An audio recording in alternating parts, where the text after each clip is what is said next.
Kalau Anda terkena penyakitnya dan divonis menjadi bagian dari ahli penyakit itu, misal yang sekarang terkena misalnya kena corona atau kena yang lain, kena cancer, kena macam-macam, maka Allah ajarkan zikir yang selanjutnya yang bisa Anda bacakan, tapi tolong dibacakan dengan penuh keikhlasan dan permohonan kuat kepada Allah Subhanahu wa taala. Saya akan gabungkan 3 surah sekaligus. Insya Allah kalau Anda bacakan dengan benar, di situ ada janji dari Allah, seperti Allah janjikan kepada Nabi Ayub, penyakit apapun selain kematian, Allah akan berkenan menyembuhkannya. Pertama, saya urutkan dulu dari urutan ayatnya. Quran surah ke-17. Quran surah 17 Al-Isra. Ayat 82. Sudah? Ayat 82. Disambungkan ke Quran surah ke-21 Al-Anbiya ayat 83 sampai 84. Nanti saya bacakan ayatnya. Terakhir ditutup dengan Quran surah pertama Al-Fatihah ayat 1 sampai 7. Quran surah ke-17 Al-Isra ayat 82. Quran surah ke-21 Al-Anbiya ayat 83 sampai 84 dan ditutup dengan Quran surah Al-Fatihah ayat 1 sampai ayat 7. Sekarang perhatikan baik-baik. Awas, ini bukan ilmu otak-atik ya. Ini isyarat Al-Quran. Wa nunazzilu minal Qur'ani ma huwa shifaa'un. Ini poinnya. Wa rahmatul lil mu'minin وَلَا يَزِيدُ الظَّالِمِينَ إِلَّا خَسَارًا وَنُنَزِّلُ مِنَ الْقُرْآنِ. Dan kami turunkan dari ayat-ayat Al-Quran itu مَا هُوَ شِفَاءٌ, ada yang bisa menjadi syifa. Apa itu syifa? Obat. Apa itu obat? Syifa. Ibu syifa, ibu obat. Baik. Obat penawar itu ada 2 nama. Seperti penyakit pun ada 2 nama. Satu, obat bagi penyakit fisik yang standar. Disebut dawa namanya. Dawaun. Penyakitnya daun, obatnya dawaun. Ya, ada riwayat mengatakan likulli da'in dawaun. Setiap penyakit pasti ada obatnya. Kecuali kematian. Ya, kecuali kematian. Selain kematian, kata Nabi, ada obatnya. Ya, kalau kita mau kreatif, kita dapatkan analisis, dapatkan hadir. Ya, likulli da'in dawaun. Da itu penyakit fisik. Ya, pusing, sakit perut, sakit gigi, macam-macam. Kata Nabi, Anda kreatif, dapat obatnya. Obat untuk fisik ini disebut dawa namanya. Ada yang kedua, disebut dengan maradun. Maradun. Marad itu lebih kepada penyakit hati, penyakit jiwa, roh. Ini Quran surah kedua Al-Baqarah ayat 10. Fi qulubihim marad fazadahumullahu marada. Ada orang-orang munafik yang kena penyakit. Fisiknya sehat, kuat, ke masjid nomor 1, saf pertama dia. Cuma di hatinya ada penyakit. Ya, masuk masjid nyanjung Nabi, keluar masjid mencela Nabi. Nah, itu penyakit, hati-hati. Masuk masjid, nyanjung-nyanjung, keluar mencela-cela. Di depan berkata baik, di belakang menjelek-jelekan. Nah, itu sakit. Nah, itu sakit tuh. Ya. Apa penyakitnya? Marad. Obat penyakit hati ini, maka namanya bukan dawa, tapi disebut dengan syifa. Syifa. Syifaun. Tahan, pelan-pelan.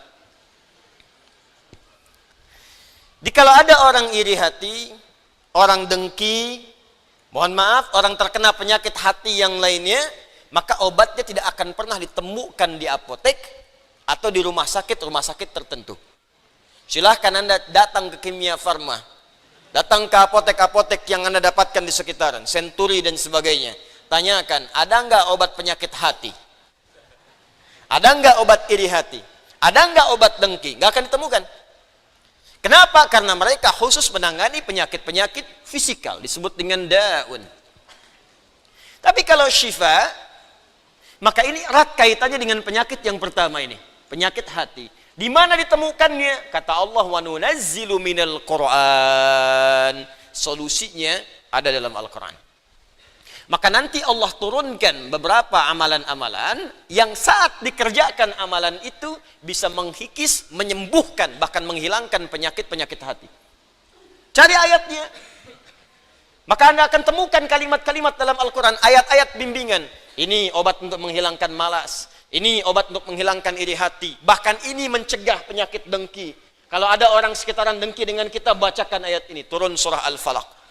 Kalau ada orang munafik, bacakan surat yang ini. Kalau ada orang ini, bacakan surat yang ini. Nah, pencegahan-pencegahannya, obatnya ditemukan bagiannya di Al-Quran. Tapi syifa juga memiliki makna yang kedua. Dia adalah obat bagi penyakit fisik yang sudah sulit ditemukan obat dan penawarnya. Kalau dokter sudah mengatakan, sudah ini nggak ada obatnya, ini belum ditemukan penawarnya, maka Allah turunkan kemudian beberapa ayat dalam Al-Quran berupa zikir-zikir tertentu yang kalau dilakukan dengan benar, maka melahirkan penawar yang tidak ditemukan secara fisikal. Apa diantaranya? Yuk kita bacakan Quran surah ke-21 Al-Anbiya ayat ke-83 sampai 84. Kenal Nabi Ayub? Bagus. Ada yang kenal di sini. Baik. Bukankah ujian Nabi Ayub salah satunya kena penyakit fisik? Bukankah ujian Nabi Ayub alaihissalam salah satunya kena penyakit fisik? Ya. Pertama ujian harta, habis semua asetnya. Yang kedua ujian keluarga, wafat semua anaknya. Yang kedua ketiga ujian fisik. Ditimpa, diuji dengan penyakit, maaf, yang belum ditemukan obatnya, tidak akan pernah dirasakan orang sebelumnya, tidak dialami orang setelahnya, saking parahnya penyakitnya. Dokter mengatakan sudah nggak ada obat. Orang mengatakan secara klinis mustahil sembuh, nggak ada obatnya. Maka apa yang dikerjakan oleh Nabi Ayub alaihissalam? Ingat, ini pesan dari Al-Quran. Ada isyarat begini. Ketika manusia mengatakan, makhluk mengatakan ini mustahil, itu tanda pertama dari Allah supaya langsung kita diminta untuk memohon kepada Allah subhanahu wa ta'ala. Jadi kalau ada orang mengatakan ini nggak bisa, itu langsung tanda langsung dari Allah supaya tinggalkan pendapat makhluk, minta kepada Khalik.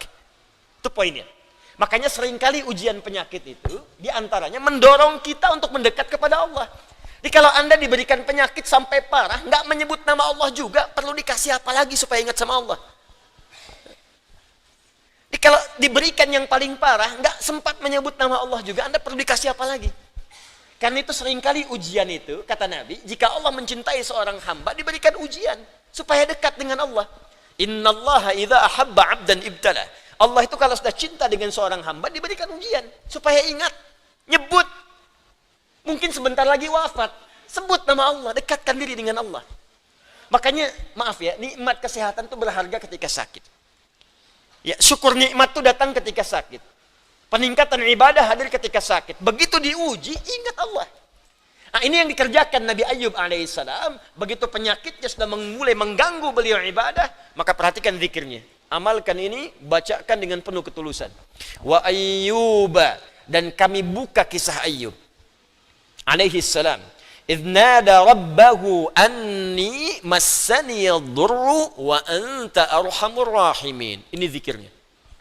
Anni massani yadurru wa anta arhamur rahimin. Anda boleh bacakan dari sini. Ya, anni massani yadurru wa anta arhamur rahimin. Allahumma anni massani yadurru wa anta arhamur rahimin. Allahumma anni massani yadurru wa anta arhamur rahimin. Dalam tahajud Anda mohon kepada Allah. Yang divonis misalnya matanya sulit sembuh, yang divonis misalnya ini penyakit gak mungkin sembuh, yang divonis cancer macam-macam, minta Allahumma anni massani yadurru wa anta arhamur rahimin. Ya Allah, penyakit ini sudah mulai mengganggu saya untuk bisa fokus ibadah kepadamu. Ini kuncinya. Jadi kalau bacakan ayat ini, arahkan ke kepentingan ibadah, jangan cuma minta sembuh. Sebab yang pengen sembuh pun banyak. Jangankan Anda, yang lain pun pengen sembuh. Apa motivasinya supaya Allah cepat sembuhkan kita? Maka dekatkan kesembuhan itu pada kepentingan ibadah. Minta, ya Allah saya pengen sholat. Berikan kesembuhan pada kaki saya untuk bisa melangkah. Ya. Ini peserta karantina Al-Quran, mungkin sebentar lagi akan datang kisahnya. Ada salah satu matanya yang nggak berfungsi. Divonis nggak bisa melihat. Nggak bisa melihat salah satunya. Dia ikut karantina. Dia baca Quran dengan tulus. Dia berdoa kepada Allah. Sekitar 2-3 hari yang lalu, tiba-tiba dia masuk kamar mandi, dapat cahaya, terbuka, melihat semua. Sekarang matanya bisa melihat normal dua-duanya. Minta, Allahumma anni masanni yadur wa anta arhamur rahimin. Sebentar.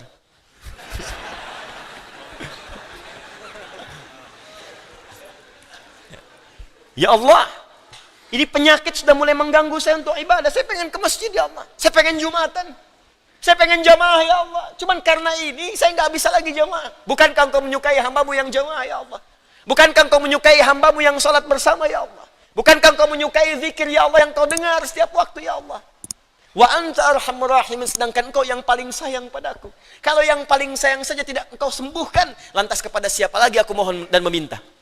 Kalau kepada yang paling sayang saja tidak menyembuhkan, kepada siapa lagi aku mesti meminta? Anda tahu apa jawabannya? Fastajabna lahu fakashafna ma bihi min dhurrin wa atainahu ahlahu wa mithlahu ma'ahum rahmatan min indina, ujungnya wa dzikra lil abidin. Kata Allah, kalau ada orang yang mengamalkan zikir ini seperti Ayub mengerjakannya, aku akan sembuhkan penyakitnya, hilangkan semua kesulitannya, bahkan aku kembalikan aset-aset yang dirasakan hilang. Anda biaya keluar sekian juta, puluhan juta, miliaran dibalikin oleh Allah, seperti Allah mengembalikan Ayub dan anak-anaknya plus aset-asetnya. Anaknya meninggal 12, sembuh kembali, istrinya hamil lagi. Setiap hamil, lahiran kembar, lahiran kembar. Lahiran sampai 12 kali, anak 24. Aset balik semuanya. Terakhir, bacakan surah Al-Fatihah dengan benar, karena Al-Fatihah disebut langsung juga oleh Nabi sallallahu alaihi wasallam sebagai syifa, sebagai syifa. Seperti pernah kepala suku saya kisahkan di pertemuan awal, tersengat kala jengking dan medis mengatakan tidak mungkin sembuh, diruqyah kemudian dibacakan itu dan Allah berikan kesembuhan. Wallahu a'lam bissawab. Ini bagian dari ikhtiar roh, bukan bagian dari pendekatan-pendekatan obat fisik. Dan semoga dengan itu Allah memberikan ketenangan, kemudahan, dan menghilangkan segala kesulitan di sekitaran kita insyaAllah. Ini sebagai respon dari beberapa saudara-saudari kita yang meminta penguatan dan doa. Sekali lagi kita doakan, semoga Allah meringankan semua apa yang kita hadapi saat ini. Kita akan mulai pelajaran kita setelah menunaikan salat Isya berjamaah. Dan mari kita khusyukkan niat kita khusyukkan ibadah kita. Semoga amal kita diterima oleh Allah Subhanahu wa taala. Assalamualaikum warahmatullahi wabarakatuh.